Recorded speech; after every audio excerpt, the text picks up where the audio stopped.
Hey everyone, Keith here. Hoping everybody's having a good day, enjoying life, living life, and loving life. Wanted to let you know I get out once in a while, and I'm loving it more and more now that I'm done with the cancer thing. So I'm down here at the river. Wanted to do a little walk around and show you a little history of Waterloo. And down here at the river, we got this railroad bridge. I just come across this to get to my starting point. And this river here is one that floods every once in a while.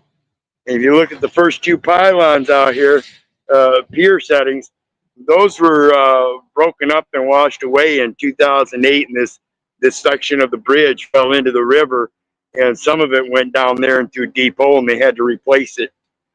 But we almost lost the entire bridge due to a flood 2008. Now they've been working on this river for a number of years. When I was a little kid, it was a beautiful little river. I used to come down here fishing all the time. I still do, but it was different. And I remember it well.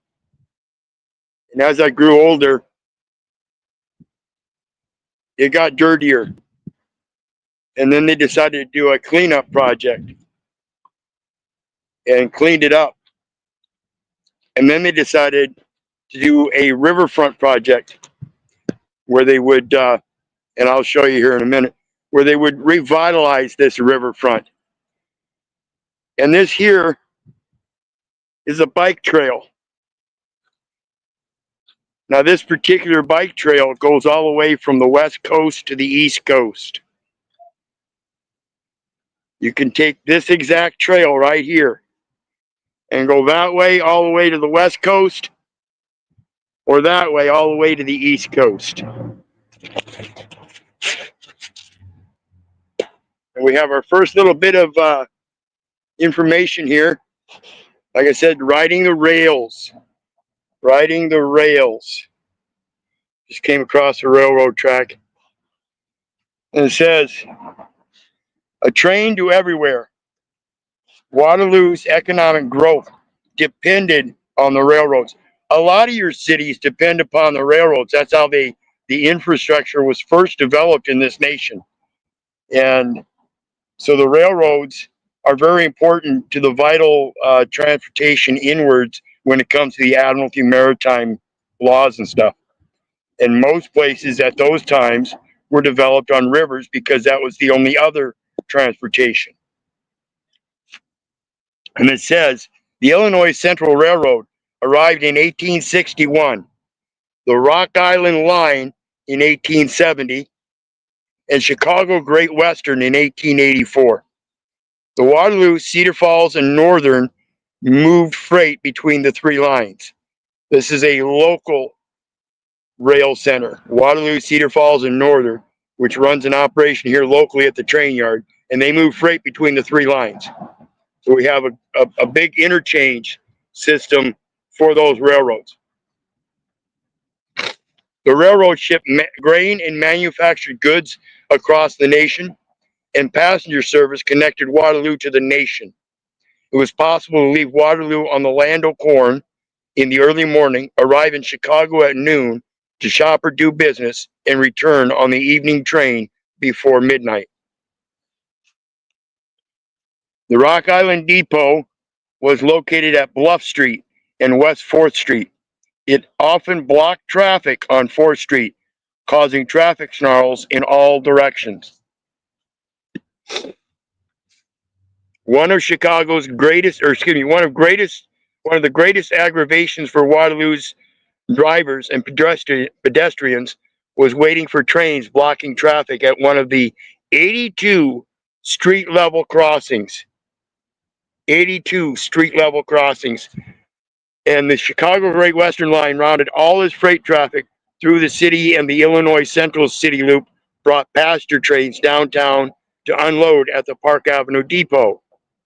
The two lines intersected at 6th and Water Streets, causing street congestion in all directions. So like I said, it was a major transportation for the development of the city. And then when people actually developed the city, it actually, there was an interference with the traffic lines. So we had a river railroads and streets that were all intermingling and causing problems. This is why we have to have technology. When we bring in new technology, we've got to figure out its problems that we don't know about yet. Traffic was one of those when you mix different traffic patterns. The heavy lines mark WCF and N, trolley city passenger service, and solid lines show freight service. The railroads are IC, Illinois Central, RI, Rock Island, and CGW, Chicago Great Western. The circle shows the 6th Street crossing. So it's interesting. We got a nature trail that goes all the way across the nation. Rail systems that interfere with the road systems. And it's a great little town. It really is. Lived here since I was 12 years old. Born and raised in the Dubuque area, and then we moved here when I was adopted, a couple years after I was adopted with my 2 younger sisters. And I've lived here pretty much ever since. So here we're going out. We're going to look at the river.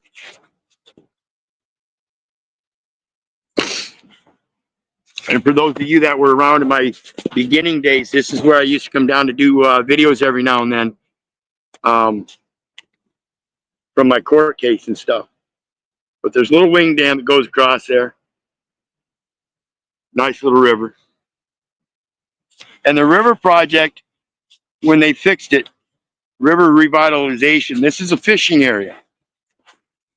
And so you can get down below there on the other side of the tracks there. There's a way you can get down below. Just climb down those rocks there and go down there and fish. And what they did was they came in and fixed this sidewalk because it was torn up from all the previous floods. You really had a time fishing down there. So that was a great project that they used to fix that up. Then here we got another placard talking about the diversity, rich diversity. And this is a mural that they've got downtown here somewhere. And you can see with all the vibrant colors, that's what they're expressing is the diversity. And it says, as Iowa's factory city, Waterloo attracted a diverse population. Its industrial growth corresponded with new immigration arriving from Eastern Europe at the end of the 19th century. Skilled workers and common laborers from Greece, Italy, Croatia, Bulgaria, Poland, and Russia came to Waterloo, where they joined the Germans, Danes, and Norwegians in the workforce. A strike against the Illinois Central Railroad in 1911 prompted the company to transfer African American workers from its Holmes County, Mississippi operations to Waterloo. When the 1924 federal restrictions stalled European immigration, African American migration continued to arrive from southern states and towns like Buxton in Iowa, where the coal mining industry was ending. Waterloo continued to attract workers during and after World War II. In the 1970s, the Iowa Initiative to resettle Southeast Asia refugees brought new families to the city. In the 1980s, workers from Mexico and Central America moved to Waterloo to work in the meat packing industry. If you guys remember the Tyson meat packing and all that, the IBP meat packing scams and everything, that was here in Waterloo. During the same period, South Asian professionals came to fill positions in medicine, education, and technology. The war in the Balkans in the 1990s brought Bosnians and others from the area to the city. Each group brought distinctive social, religious, and cultural traditions with them that have become part of the fabric of Waterloo. And here we have all the men standing on this rail platform and rail car, the engine. The Illinois Central Railroad repair shop crew reflects the ethnic and racial diversity of the Waterloo workforce in 1920.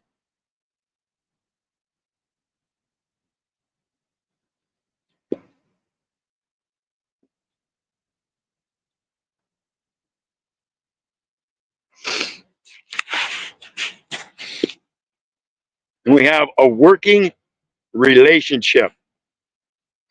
The early union movement in Waterloo was organized, and if you guys are familiar with Waterloo tools, that's Waterloo here. Waterloo Tools is made here in Waterloo, Iowa, and they're better than Craftsman. Give you the same warranty, I believe, too. The early union movement in Waterloo was organized around specialized skills such as carpenters, molders, railroad brakemen, and engineers. In 1902, Local 288 of the International Brotherhood of Electrical Workers became the first union to gain recognition in the area. The larger industrial unions came on the scene in 1942 when the John Deere Tractor Works recognized the United Auto Workers as its employees' bargaining unit.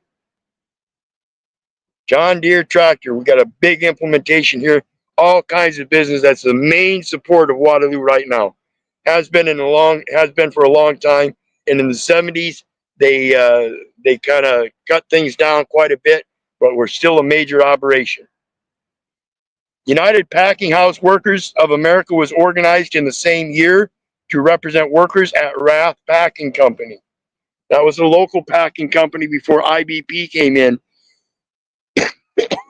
and screwed everything up, brought all these migrant workers. The Rath strike in 1948, which resulted in one death, divided the city over the value of unions. The Iowa National Guard was deployed to maintain order. So in these modern times, when we're talking about National Guard invading cities, we've already had it here in Waterloo. Most of Waterloo's industrial and company-led leaders originally came from local families, including Cascaden, Galloway, Rath, Hinson, Chamberlain. If you remember Chamberlain, they used to make weaponry for the U.S. military. They're no longer open and operating anymore. Chamberlain and Hartman. The relationship was one of the workers and owners who knew and usually respected what each side contributed to the company. As operations got larger, however, the personal connection got lost in negotiations over wages and working conditions. Relationships usually become more adversarial when companies were sold to national operations that had less commitment to the local situation. And that's why nepotism is partly a usable tool in your local economies if you know how to use it. Okay? See what we got. Greetings, everybody, the tribe. Yes, navigable waterways were first. And you guys should know me. If you know me well enough, I am an outdoorsman. I love the waterways. This is where I plan to be when I die.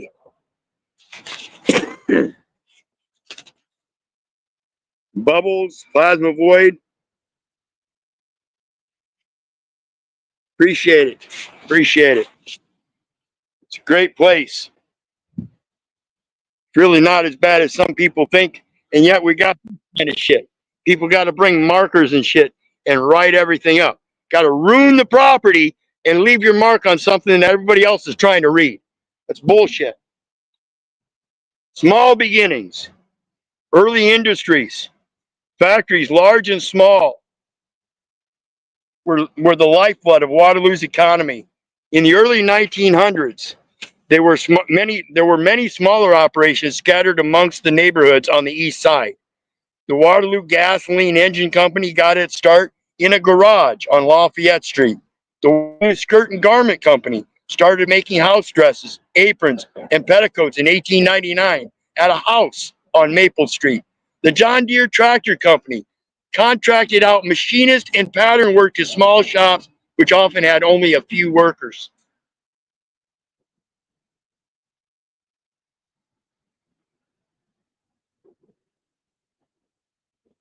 One of the area's Horatio Alger success stories was the Waterloo Valve Spring Compressor Company, Croatian immigrant Nicholas Salentic.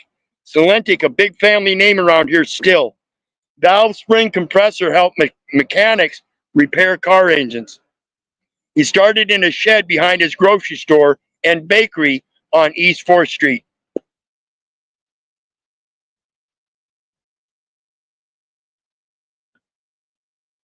Remember I told you Waterloo Industries, the tool maker?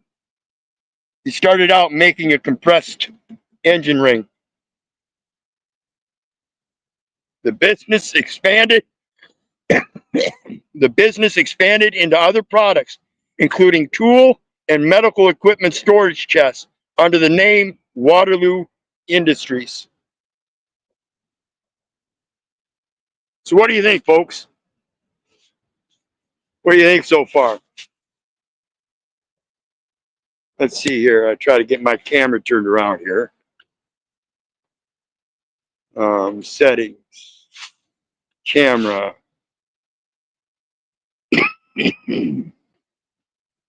Front facing. There we go.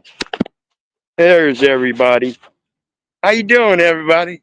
How you doing? So yeah, this is Waterloo. Hang out for a bit with me. I still got a bit more to go. I'm going to end up across the river over there. So I'm going to do a little walking. But right before we do that, I'm going to show you, I spoke about the Waterloo River flooding. So let's start on the other side. We've got this big thing here, big placard, big sign on the flooding. And if you see there, this is the bridge and the water under it. Now this is a 1970 flood. It was 19, I think it was 1970. And this was the bridge that they tore down. They ended up tearing this bridge down and rebuilding a new one because of it. And this here, make sure I got it here. This one here is from 2008. And the street bridge was still okay, but like I said, the railroad bridge out there lost a couple of its main ramparts, and it's sitting in a deep part down the river ways. So let me get my camera back. Let's see here. It says the Cedar River watershed above Waterloo includes approximately 3,500 square miles. Over the years, the natural features that absorbed rain and snow runoff have disappeared. Sloughs and wetlands were drained. Timbers and groves were cut down, and pasture was plowed over. At the same time, more concrete was poured, while tiles drained farm fields more quickly. Remember the 30s and the Dust Bowl? Because people didn't know how to do this stuff back then. It was a matter of progress in the technology. So even back then, technology, farming technology, which is learning how to farm by taking over crops or overland. And instead of doing getting rid of the absorbed rain and snow runoff, slough wetlands and timbers and groves, you keep them and you only plant in suitable areas for planting. When you have to tear down the rest of nature in order to do your agriculture, then you're fucking up nature. The historical record indicates the flood of 1858 was the most serious flood until the devastation of 1929. That year, 400 families had to be rescued from their homes. The record 1961 flood would have inundated downtown Waterloo, had 4,000 volunteers, many of them young people, not maintained sandbag dikes. And in between these disasters, there were many high water events that flooded lowland areas, left water in basements, and drowned out crops. And it still does that today. It still does that today in these areas along the river that are still kind of low. It goes right back up in the sewer system. There's no way to stop that. Okay. So we finish out. Bottom says 1961, flood forced Waterloo to develop a flood control plan. Imagine that. All them years of constructing the town, and nobody figured out that you live on a waterway. You better come in prepared with a flood plan, right? This is how new all this stuff was back then. These people didn't know anything about this. In 1961, Flood Force Waterloo to develop a flood control plan. The Westfield Verdant Flood Control and Urban Renewal Project focused on levee protection and relocation of vulnerable property. At the end of the project, there were over 17 miles of dikes and hundreds of families and businesses had moved. The most severe test came in 2008 when a 500-year flood hit the Cedar Valley Basin. It was from a quick snow melt that saturated the soil that was followed by heavy rainfall in early June. It rained all through. You remember, you know the old adage, April showers bring May flowers. So it was raining all the way from April, May, and June, and we literally got flooded in. We could not get out of the city. Okay. The unprotected area of North Cedar and Cedar Falls was severely damaged. In Waterloo, locations outside the levee system like San Souci Island were flooded. San Souci Island is an island in the middle of the river that used to have homes on it. They put homes on an island right in the middle of the river that constantly floods. And it wasn't until 2008 that they finally said, fuck it, we're done. We're not putting houses on there anymore. They went in, leveled them out, and now it's just a park. Okay? Nature doesn't want you doing things in certain places. Leave them be. It's not sensible. We're flooded and there was some storm sewer backup. In the end, however, the levees held, sending the water downstream at an increasing speed that reached a crescendo in Cedar Rapids. And then, of course, Cedar Rapids had to fix their problem too. And here we have a map of everything. And this is Waterloo here. Okay. But as you go up here, this is Cedar Falls. It's Waterloo, Cedar Falls. It's a sister city setup. But you see how they got the streets all nice and straight along the riverbanks. You know, that's part of the plan with the sewage system. So it'll cut off, and there's only low level areas that will flood from the sewer system.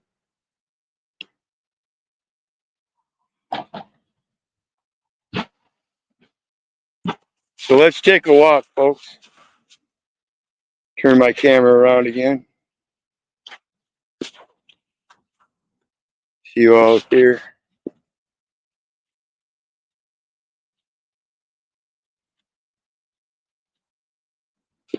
Well, yeah, and I got to give credit out. I got to give shout out to Landry.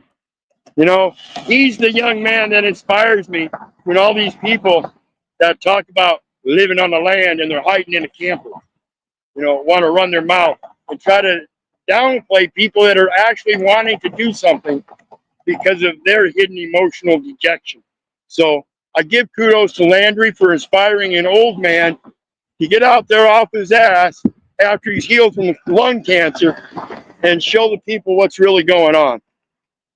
So, oops, I guess I'm going to have to go around this way. Because this is, like I said, this is a nice little river that I fish all the time. And then we got some work going on in the building here as we go by. Hopefully they won't mind me catching a little bit of it. But I remember this place when I was a kid. It used to be called the Wheelhouse Lounge. And it was an old biker lounge. How you doing, guys? Good. And evidently they're over here revitalizing it, revamping it, restoring it. You see they got new lumber on the doorways and everything. So they're not tearing it down, they're revitalizing it. And this is the little plaza. They turn it from a bar into a little plaza. And I guess because they're remodeling, I may not be able to get, well, looks like they've only got the actual property here blocked off. I should still be able to get to the river over here to show you. But yeah, it's a little bit of history that changes over time. And if you're aware of what's going on, you have stories to tell. You have something to get out and reflect upon. So again, thanks Landry for inspiring me to get out and do this. I've been wanting to do it. Like I said, I used to come out and do some of my videos down here at the river all the time. My favorite place to be. You can see they're revitalizing that. And then what we're going to do is we're going to go across the river this way. And over here is where is the main point that I'm going to be talking about. Landry went and did a video about some old places in where down where he's at, and they had some brickwork. But we're going to go over and we're going to look at a memorial here has the same kind of brickwork. But before we do, let's go down here. We got the access to the river, and like I said, that sidewalk. Oops, I guess I better turn my camera around again.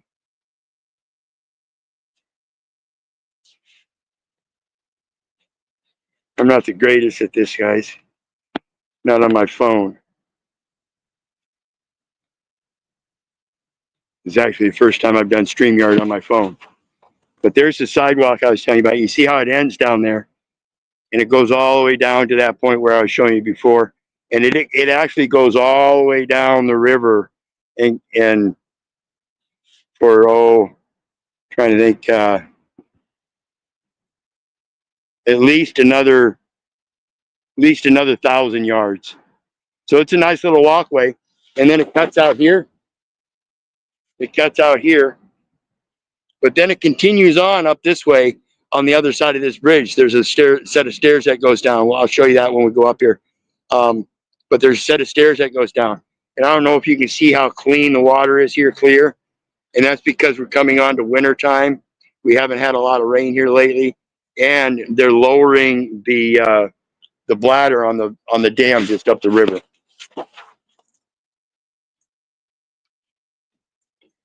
So yeah, here we're gonna walk across the bridge. And there's the sidewalk going to continue down on this side of the bridge that I was telling you about. And so we can go down here. And again, one of my favorite little bass and flathead spots. Flatheads will come down in this corner and get out of the current. And then bass will come in here when they're feeding. And then right up there, you see the log there in the water. There's a little sandbar that scoots the current out this way. It's going to bring the current out towards the middle. There's a little sandbar out there. That's where all the walleyes sit. Down there, you see the stairs. That walkway kind of goes that way a little bit, and that's that current coming off that wall there that creates that sandbar right down there where that log got ledged up. So there's a bunch of walleye that sit on that sandbar. And of course, it's good for northern and other game fish as well. And then you got the covered bridge over there that used to be completely filled in, all the windows and everything. But the hooligans around here, like I showed you on that sign, they got to mark everything up and destroy things. So what they did was they went through and they busted every last one of those windows. So the city just came in and took them all out.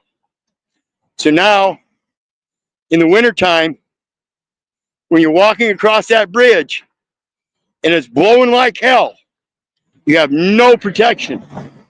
The city designed that thing so you would have protection in the springtime when it's raining.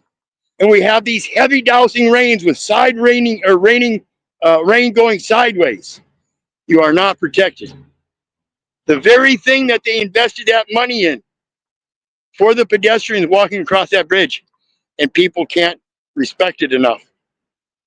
They've got to destroy it. And then over here, you're going to see a major part of the levee work that they were talking about. You see all the concrete.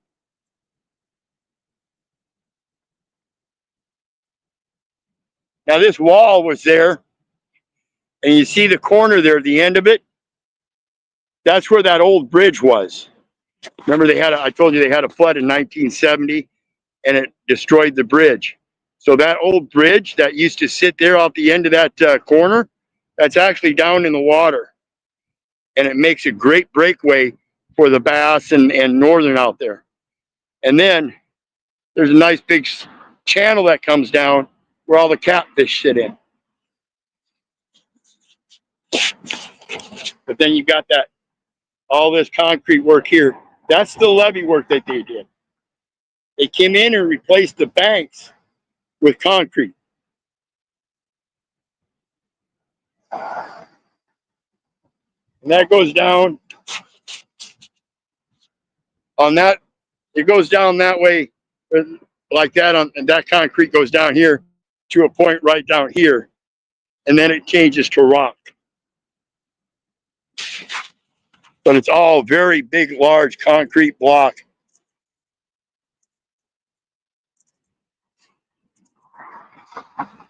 And again, when we get to the shallow side, I don't know if you can see.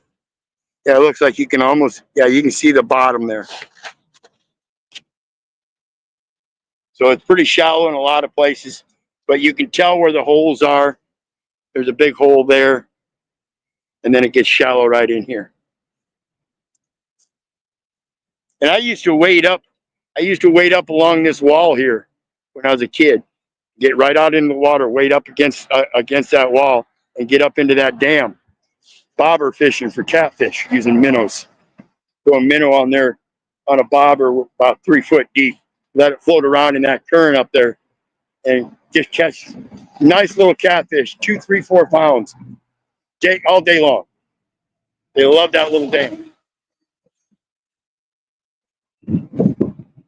And then this here, this is the memorial. This is the Veterans Memorial, POW, MIA. So let's go take a look at this.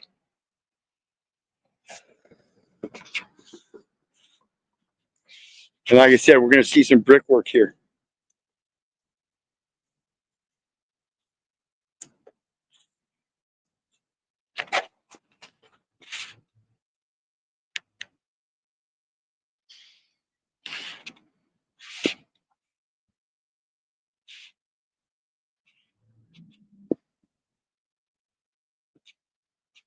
Yeah, it's been my stomping grounds since I was 12 years old. I'm 59, so put that together, that's 47 years. Same stomping grounds for 47 years. I moved out to Nebraska for a few years, but I came back to Iowa. So basically 49 years, 47 years.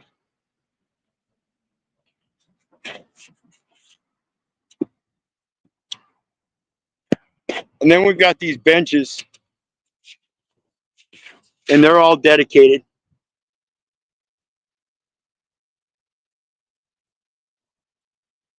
In loving memory of Keith Charles DeWater, U.S. Navy, AOM 3, World War II.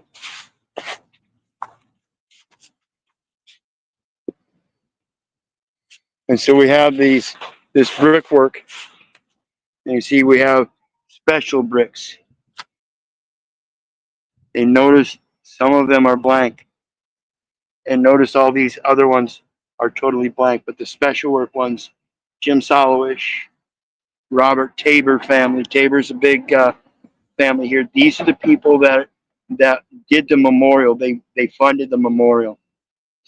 LJ Welding and Fabrication, Superior Welding, and that's why they still have some blank ones, so that anybody else in the future that wants to come in and support the project for future revitalization and stuff, they can do that.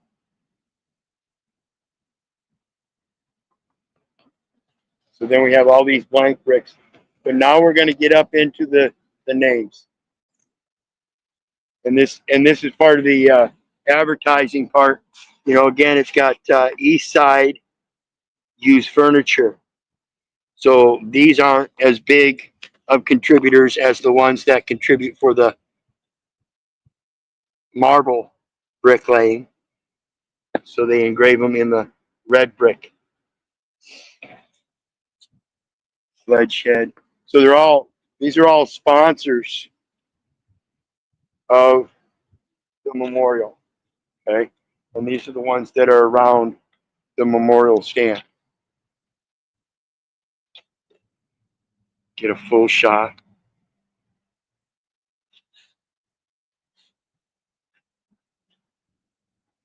When one American is not worth the effort to be found, we as Americans have lost. When one American is not worth the effort to listen to,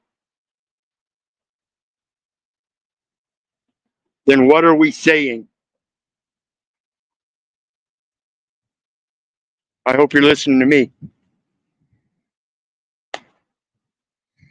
And it's really a beautiful little park. Great, massive oaks. I mean, look at these guys.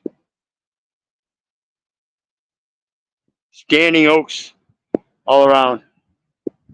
Now, these here are a little bit newer. I remember these trees here, this one, and all of those up there, all being about this size or smaller when I was younger. This was a new thing that they put in.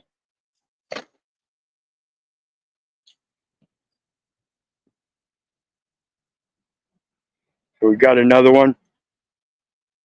In memory of all who served Rolling Thunder Inc., Iowa Chapter 1. Rolling Thunder Inc., huh? Sounds like a biker club, huh? Might check that out, huh?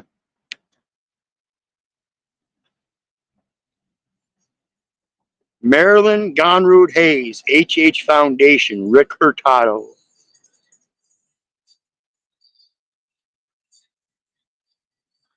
And this is the brick walkway. And I'll go around and I'll show you. But first, we're going to start up here.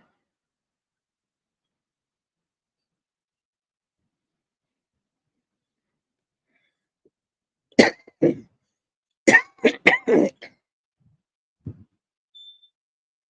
before we do, let's take a peek down here. Because you guys might recognize this spot. This is one of the stairways I used to come down and sit on, do a couple of my videos.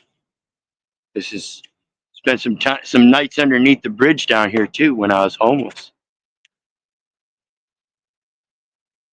But we'll show you that here in a little bit more later.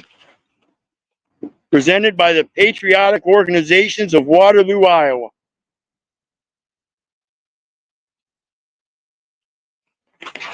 And like over there, where we first started, at that stone, these here are sponsors.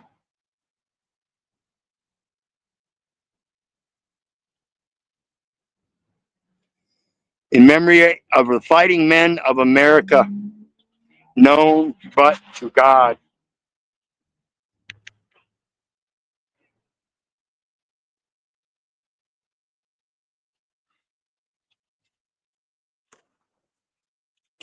It's got a bunch of names of all the soldiers and everybody. It'll tell you Cecil, Army, Scarborough. Harold L. Cox, First Sergeant, Army. Jeff L. Eastman, U.S. Navy. So it tells you what branches they're in and everything.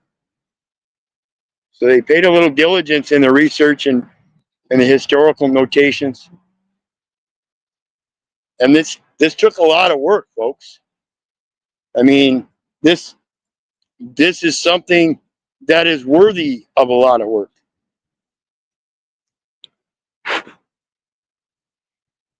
Revolutionary War, 1775 to 1781, the birth of a new nation.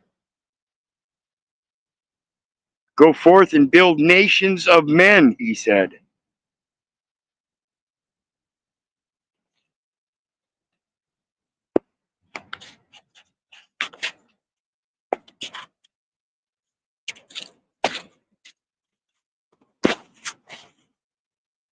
walkway I'm quite familiar with. You'll see a picture of me standing up here on this little grassy part. If you go to my Facebook page and look at my pictures, you will see a picture of me standing there with an armful of paddlefish, spoonbill catfish, they call them. And then this is the top levee wall. And what I'm going to show you here is this here. This here. This stuff here is so that when it floods, beyond what they call the 500-year flood, like it did in 2008, that picture down there was because we had paddlefish in this river. Paddlefish do not belong in this river. They came up from the Mississippi. The only two rivers that have paddlefish in the United States are the Missouri and the Mississippi River. And that's because the Missouri connects with the Mississippi. Otherwise, they wouldn't even be in the Missouri. Otherwise, there is one river in the world otherwise where they have paddlefish, and that is the Yellow River in China. But in 2008, that flood came up so much, they had to put these into use. This is so they could take this out and put up another platform of a wall. And they've got stackable platforms. So when they put the first stack on, it comes up to about here. So it's about a 3-foot stack. So they can put a one wall on here, 3 foot. And then if they need to, they've got another section of wall, 3-foot stack that they can stack on top of that. So that's what those are. That's so when it floods, they can take those out, and they've got a setup, put another wall up.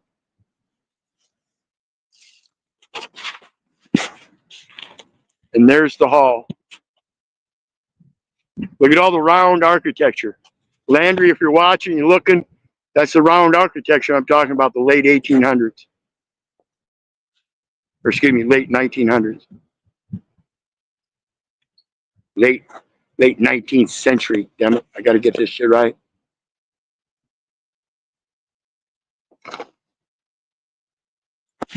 And I don't know, but they used to hold AA meetings there. Good place to hold them.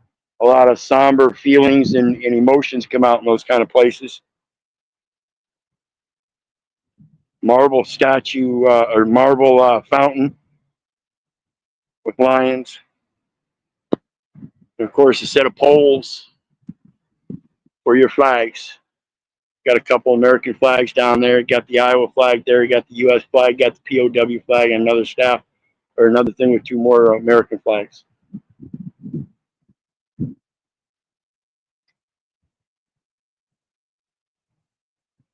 War of 1812. 1812 to 1815, Second War of Independence. They call it the War of 1812.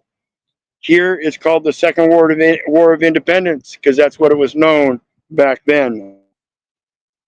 You folks didn't know that, did you? There were 2 independences fought for in this country, in this nation.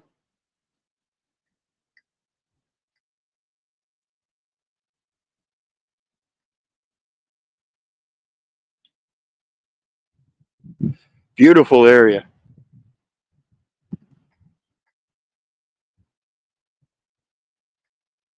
Of course, they got to pave everything up with parking lots. There's one of them here in Waterloo.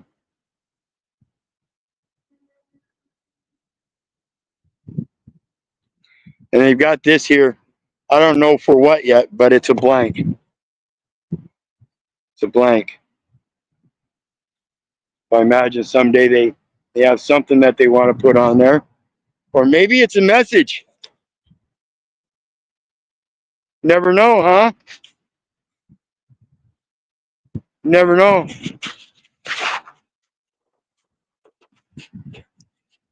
Spanish-American War, 1898. Remember the Maine. Remember the Maine.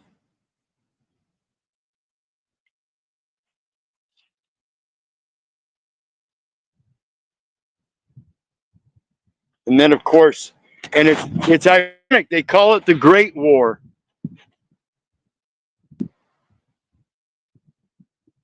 I don't think any war is great.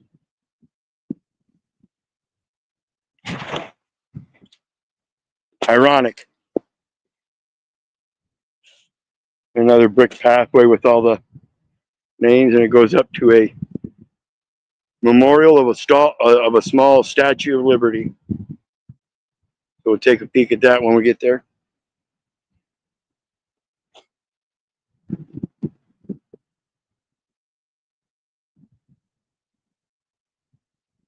World War II, 1941 to 1945. Remember Pearl Harbor.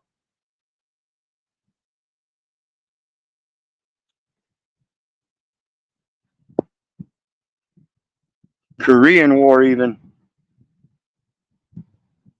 1950 to 1954. The Forgotten War. See, everybody talks about Vietnam, but they don't talk about the Korean War, do they? Where was Vietnam?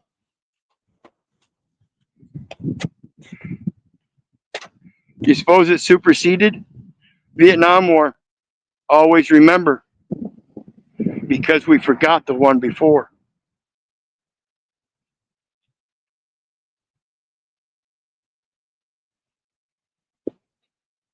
And then, of course, Desert Storm. What about hypocrisy there, Desert Storm? Like that was a real United States war that we needed to be in. Same with the Korean War and the Vietnam War too, I guess. This is Carl Schuler. Stonework donated by Carl Schuler Masonry, 2001. And they did an excellent job. I mean, I can't imagine this thing's going to fall down very soon. Unless it be the structure on the top. The faith and courage of their forefathers who made possible freedoms of these United States. The Boy Scouts of America dedicate this copy of the Statue of Liberty as a pledge of everlasting fidelity and loyalty. 40th anniversary crusade to strengthen the arm of liberty. How about we strengthen the arm of the full armor of God? You know, because that's whatever you guys think about the Boy Scouts, I'll tell you a little bit. It's a military concourse. It's military training. You look up 5 USC 301, departmental regulations applicable to the Department of Defense, and they're going to give you a list of all the youth organizations. You guys know that's what Hitler did. You know, that's why we have the presidential fitness campaign, because Hitler did it first and America wanted to copy. What better than a military school style training to take up physical education, make sure you're trained physically too. Yet we have all these obese Americans that are dumb as a fucking box of rocks.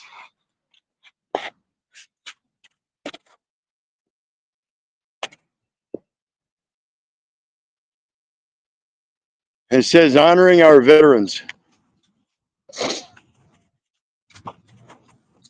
In memory, Veterans Memorial Hall was constructed in 1915 to recognize the service of soldiers who fought in the Civil War. The effort was led by Grand Army of the Republic, made up of veterans from war, designed by architect J.G. Ralston and built by H.A. Main Construction. The building was dedicated in January 1916. The audience was full of graying Civil War veterans and their families, whose memories reach back 50 years to remember the cost of war. In 2 years, they would send another generation off to war. How soon they forgot, huh? And there's a place I'm gonna do next time. Sullivan Brothers, Iowa Veterans. See this town has historical relevance even in the construction of the military code. So in the construction of the military code, there's this thing about parents aren't supposed to send off all of their children to war. Okay, and that is because they learned Just like in technology, war is kind of like a technology as well. It uses technology, advanced technology and stuff, and it's a technological advancement that gives you an advance or an advantage in war. So here in Waterloo came about one of the technical advances in the construction of the military code, in that they learned you don't send all 5 of your sons off to the war and put them all on the same ship, so that when the ship gets bombed and annihilated and kills all 5 of your sons, none of them come home. So they've got a regulation in the military that says you can't do that. It's amazing. They want you to come fight for the war, and then draw up these marketed wars and say, yeah, but we've got a caveat. You can't send all your kids because we're going to kill them. You got to think about that, folks. Better think about it. So we got somebody down here fishing now. We'll go check him out and see how he's doing. Fucking great weather for it. I wish I had brought my equipment, but it's been a while. Been a while. And like I said, this is a place I used to fish all the time when I was a kid, and it was a pretty decent area. And then it kind of got destroyed, and then they did the riverfront projects and had to clean it up. But this place used to be full of trash. Used to be full of trash. Doing any good today, brother? Not yet?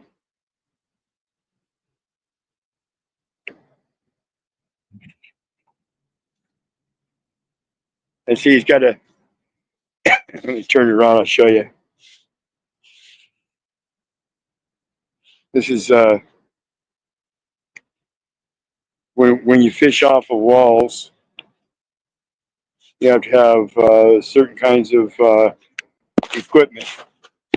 And so he's got a net, and he's got it tied to a rope.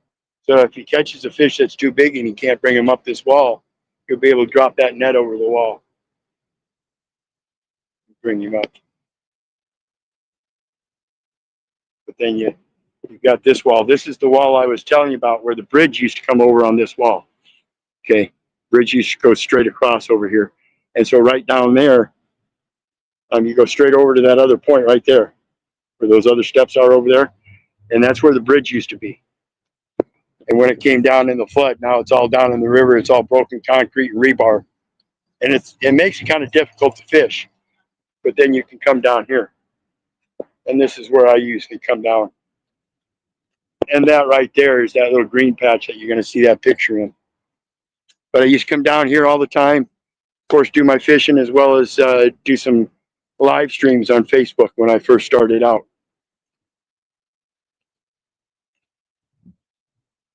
You can see it's shallow right here. This is a good bass area in the early spring. You come up on this bar.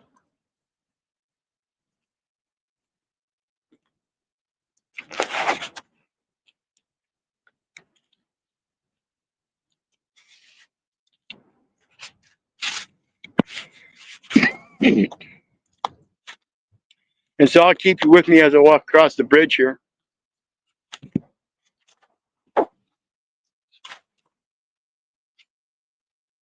Yeah, corporate mercenary wars. That's what they all are, folks.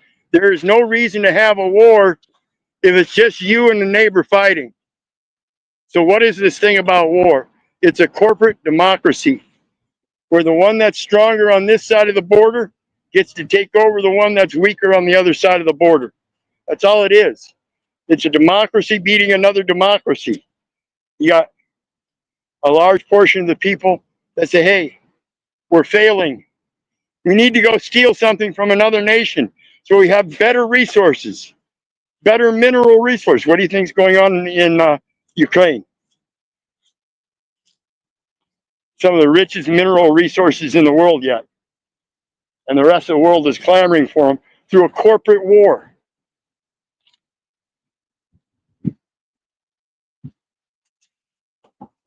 It's ridiculous. Then over here they quit the concrete, turn my camera out again.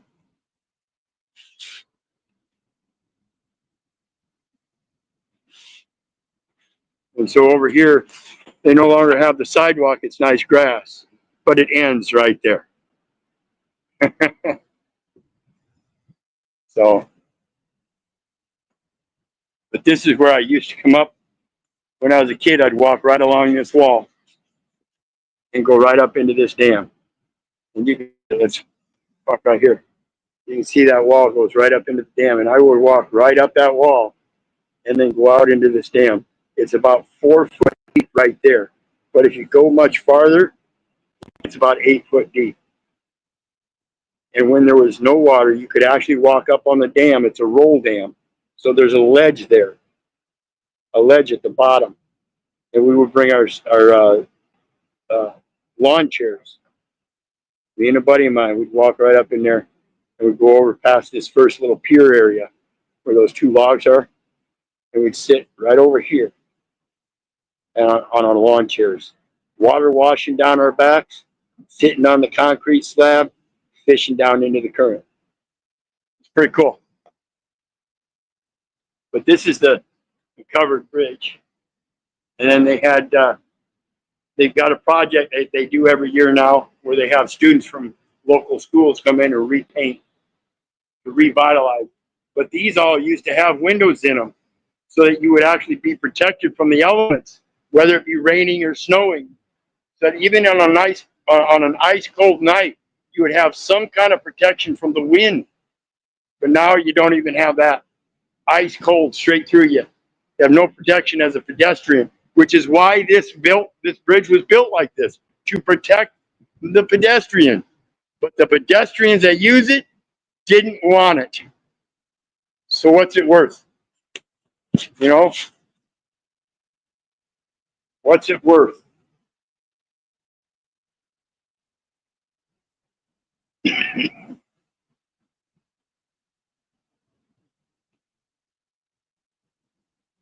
And I don't know if you can see them, but that bridge actually has chains hanging down, so that if any maritime travelers come down in their boat and they don't have engine power, they can hook up to one of the chains. I don't know if you can see. Yeah, you can. So you can see the bottom here. See over there, it kind of gets dark. And right out there is where we used to sit. And that's the deep part. See, it gets deep right there. And we'd sit right out there. And we'd float our bobber straight down that edge and catch all kinds of catfish. Minnow on a bobber. And this goes over and you can see it. This actually has a couple channels here. So there's a channel over there. And then it comes up. You can see it gets shallow. And then it deep again. There's another channel right here. So there's two major channels that run down this river right at this point.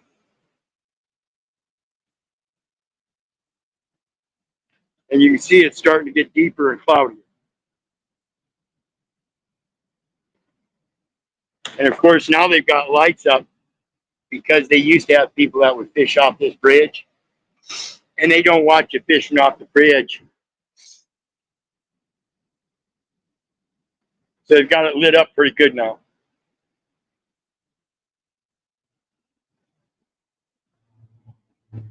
Yeah, this is Waterloo. This is Waterloo.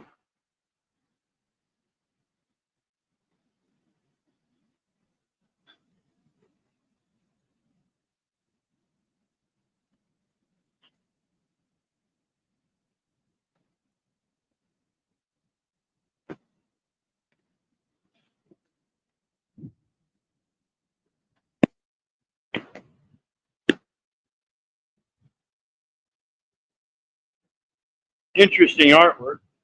Of course, you can tell they give them specific paint colors. You notice it's all very pastel. Very pastel.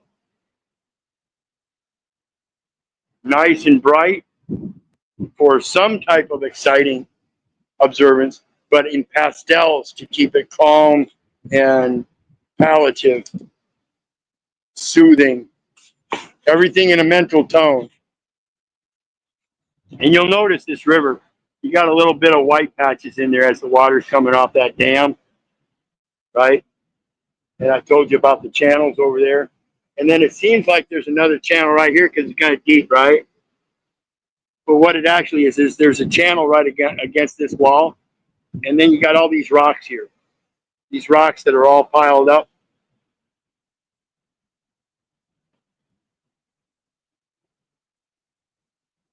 And then the dam. So there's actually a deep spot that runs along the edge of the dam. All the way, and that's what I was saying. We used to sit up there in a chair because it gets deep there. It's about 8 foot deep. And it runs about 10 foot deep all the way across here. But over here, this is where all the game fish action is. This is where they catch a lot of walleyes and stuff.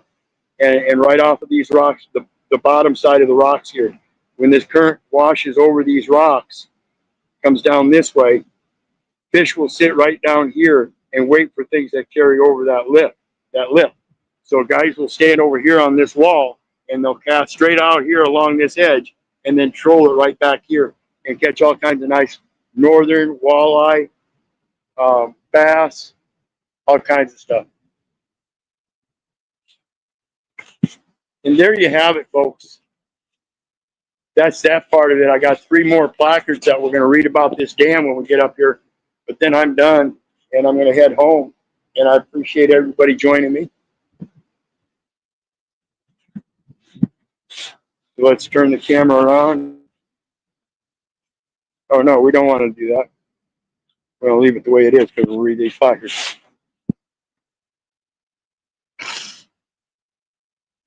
And you notice on the other side, I guess I didn't give a good shot of them. But on the other side, they had 3 towers like this as well. They almost look like radio towers. But they're just towers with a bunch of lights in them. That's all it is. Lights shining up and down against each other. And they've got nice landscaping artwork along the riverfront. This is what the riverfront project did. That's all it did was bring in these fences, these things, and put barriers up. That fence was already there, so they just brought in more fencing that matched that fence and put it up. And now they actually have a boat ramp down there. I don't know if you can see it from here, but just up underneath the bridge there, you can see a little boat ramp thing down in the water. So they added that, added the fence and the landscape. And then across the river there, you can see the flag sticking up. There's a little outdoor venue that they added. That was the totality of this riverfront project. I don't think it was well spent money. Waterloo River Lights Experience. Remember I was telling you about the lights? See, that bridge is a nice bridge, and those lights. When we see the 4th of July, I showed you the lights along the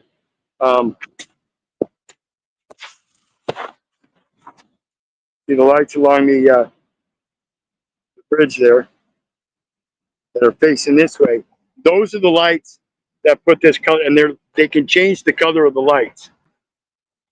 And so they can run with the 4th of July celebration and run those lights as an electrical panel across back and forth. Same with this up here.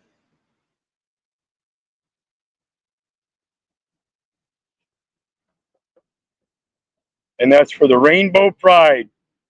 They got to celebrate their Rainbow Pride here in Waterloo. The original 4th Street Bridge crossed the river at an angle because the riverbank on the west side was too low. The builder moved the approach 1/2 block upriver where the shoreline was same level as the east bank. This created the jog in the West 4th Street. West 4th Street is one of those streets that goes up. You'd think it's a straight street, and then all of a sudden it jogs to the left a little bit. Which, of course, causes some of the other streets next to it. And see, there they're going to show you. There they show you. Goes across the ridge and then jogs. Because it's not sitting straight across the bridge. If it was sitting straight across the bridge, it'd be over here. And there's 1922. The dam was damaged beyond repair by high water in 1922. And you can tell it was just a bunch of wood stacked up with other panels running down to let water flow down them. That's all it was. That was the dam. And then they rebuilt it, and I'll show you that platform there and that platform there. When you go across there, you see that little thing right there at the top. It looks like it's almost got a door on it. That's a platform that used to have a winch that ran a trolley across the river. And there was a power station here for the dam to open up the dam, the wheelhouse open up, to wheelhouse the dam open. And so they tore that down, and then they put an air bladder dam in. So they didn't have to tear all this down. They just went in and put an air bladder so they could shut half of it down and then put an air bladder on the dry half and then open up the new side while they shut the other side down and put an air bladder on the other half. So it's all an air bladder dam now. They just blow it up like a balloon.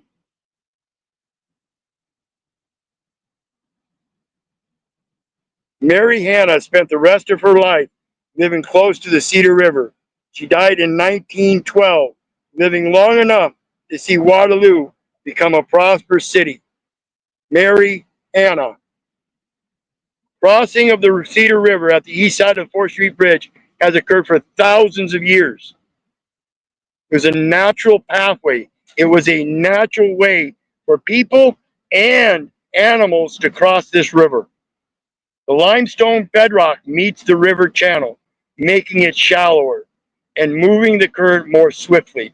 The solid bottom created a safe crossing for animals, humans, and vehicles. It was named Prairie Rapids Crossing by white settlers because the prairie grew right up to the riverbank, and there were no trees along the shoreline for nearly a mile. It was a natural place to build a village. Over yonder is Canaan. The Hannah family arrived in July 1845 and decided to make their home in the area. Mary Hannah, lady here, Mary Hannah took measure of the surroundings and decided the tree-covered rolling hills across the river offered the best homestead. In prophetic fashion, she declared, "It seems to me to be the river of life, and over yonder is Canaan. Let's cross over. Boys, if you live long enough, you will see a fine town grow up on those hills." What a prophetic saying. Mary Hannah, kudos to you.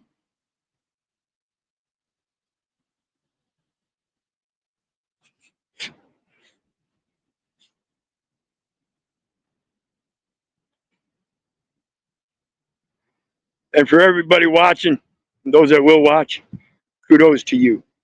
Thanks. I appreciate you. Hit that like, share, and subscribe button. Throw a little love in the PayPal link when you find it if you can, and I'd appreciate it. And of course, thanks for watching. We'll see everybody next time. Be blessed and have a good day.